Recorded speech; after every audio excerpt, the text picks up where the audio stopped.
3 years of silence, and now my phone buzzes with her name, like a ghost clawing out of a grave. I almost laugh at the audacity, but my stomach twists instead. Lila Carter stood in her cramped dorm room, staring at the cracked screen of her phone. The name Mom glowed like a warning sign. 3 years. Not a call, not a text, not even a forwarded meme since the day her mother, Vivian, walked out of their lives, leaving Lila and her dad to pick up the pieces of a fractured home. Now, with graduation just 2 weeks away, Vivian had the nerve to call. Lila's thumb hovered over decline, but curiosity or maybe masochism made her answer. Lila, sweetheart. Vivian's voice was syrupy, like she'd never left. I'm throwing you a huge graduation party. The whole town's coming. It's going to be spectacular. Lila's jaw tightened. Spectacular. The word felt like a slap. She could still hear the front door slamming shut 3 years ago, her mother's suitcase wheels squeaking as they rolled away. No explanation. No goodbye, just a note saying, I need to find myself. Now, Vivian was back, acting like she could waltz into Lila's life with streamers and cake. Why now, Lila asked, her voice sharp enough to cut glass. Oh, honey, I've missed you, Vivian said, her tone softening. But Lila caught the performative lilt. I want to celebrate you. You're graduating college. My brilliant girl. Lila's chest ached. She wanted to believe it, wanted to feel the warmth of a mother's pride. But the memory of nights spent crying, wondering why she wasn't enough to make Vivian stay, burned too fiercely. I don't need a party, Lila said, pacing the room. Her roommate's posters of sunsets and inspirational quotes blurred in her vision. I don't need you to show up now and play mom. Vivian's pause was heavy, calculated. Lila, I know I haven't been perfect, but this is my chance to make things right. Please, let me do this for you. Lila hung up, her hands shaking. She sank onto her bed, the springs creaking under her weight. Make things right. How do you fix 3 years of absence with balloons and a playlist? Yet, a tiny, treacherous part of her wondered if Vivian meant it. Maybe this was a step toward healing. Maybe. The next morning, Lila's phone pinged with a group chat invite titled Lila's Epic Grad Bash. Her heart sank.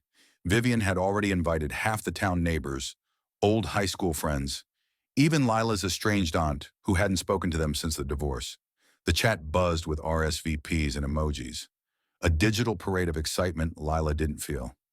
Her dad, Tom, texted separately. You okay with this? She didn't ask me either. Lila's fingers hovered over the keyboard. Her dad had been her rock, working double shifts at the auto shop to pay her tuition after Vivian drained their savings. He deserved better than being blindsided by his ex-wife's theatrics. I'll handle it, she texted back, though she had no idea how. The days leading up to the party were a blur. Lila tried to focus on her final exams, but her mind kept drifting to Vivian's voice, to the party she didn't want but couldn't stop. She imagined walking into her dad's backyard where the party was set to happen and seeing Vivian holding court, charming everyone like nothing had changed. The thought made her nauseous. When the day arrived, Lila drove home, her beat-up sedan rattling along the familiar country roads. The town of Willow Creek hadn't changed much, same faded welcome sign, same diner with the neon coffee cup flickering. But as she pulled into her dad's driveway, she barely recognized the place. The backyard was transformed, string lights twinkled, tables groaned under platters of food, and a banner screamed, Congrats, Lila, in glittery letters. Vivian stood at the center of it all, radiant in a flowing dress, laughing with neighbors as if she'd never left. Lila's stomach churned. She spotted her dad by the grill, his shoulders stiff, flipping burgers with more force than necessary. Their eyes met, and he gave her a small, tired smile. Lila, Vivian called, rushing over with outstretched arms.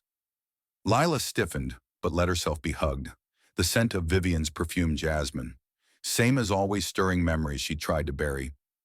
You look beautiful, come. Everyone's dying to see you. The party was a whirlwind. Old teachers congratulated Lila, friends from high school reminisced, and strangers she didn't recognize gushed about how proud Vivian must be. Lila smiled through it, her face aching from the effort. Every compliment felt like a lie, every laugh a betrayal. Vivian was the star, not her.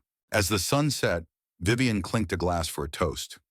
"To my daughter," she said, her voice thick with emotion. "Lila, you've made me so proud. I know I haven't always been there, but I'm here now, and I'm never leaving again." The crowd cooed, but Lila's blood ran cold. Never leaving again. The words sounded rehearsed, like lines from a script. She glanced at her dad, whose jaw was clenched so tight she thought it might crack.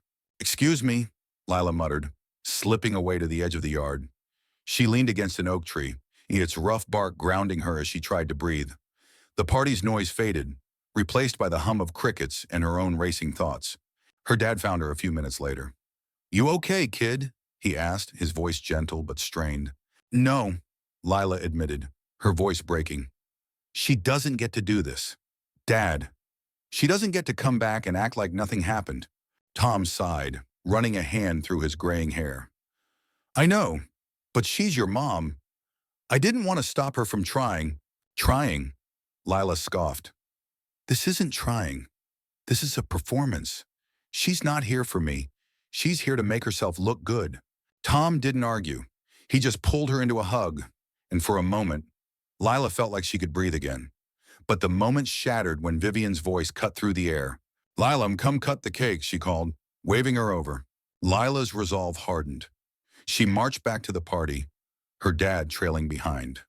The crowd gathered around a towering cake, candles flickering in the dusk. Vivian handed her a knife, smiling for the cameras. "Wait," Lila said, her voice loud enough to silence the chatter. All eyes turned to her. "Before I cut this, I need to say something." Vivian's smile faltered, but Lila didn't care. She turned to the crowd, her heart pounding. "This party's amazing, and I'm grateful you're all here. But let's be real. My mom hasn't been in my life for 3 years. She left without a word, and now she's back, throwing this big show like it erases everything. It doesn't." Gas rippled through the crowd. Vivian's face flushed, but Lila kept going. "I've worked hard to get here. My dad worked harder. He's the one who stayed, who paid for my books, who believed in me. This party, it's not for me. It's for her." The silence was deafening. Vivian opened her mouth, but no words came out. For the first time, she looked small, exposed. Vivian started, but Lila cut her off. "You don't get to fix this with a party," she said, her voice steady now. "If you want to be in my life, prove it. Show up when it's not a spectacle. Show up when it's hard." She set the knife down and walked away, the crowd parting like a sea. Her dad followed, his hand on her shoulder. Behind them, the party fizzled, guests murmuring awkwardly as Vivian stood frozen by the cake. In the days that followed, Lila waited for Vivian to reach out. She didn't.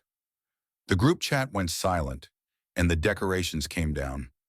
Lila graduated, her dad cheering the loudest from the stands. She felt lighter, like she'd finally shed a weight she'd carried too long. But the question lingered, could Vivian change? Could they rebuild something real? Lila didn't know. But for the first time, she felt ready to face whatever came next on her terms. What do you think, was Lila right to call out her mother publicly? Or should she have given Vivian a chance to prove herself privately? Share your thoughts on family, forgiveness, and second chances.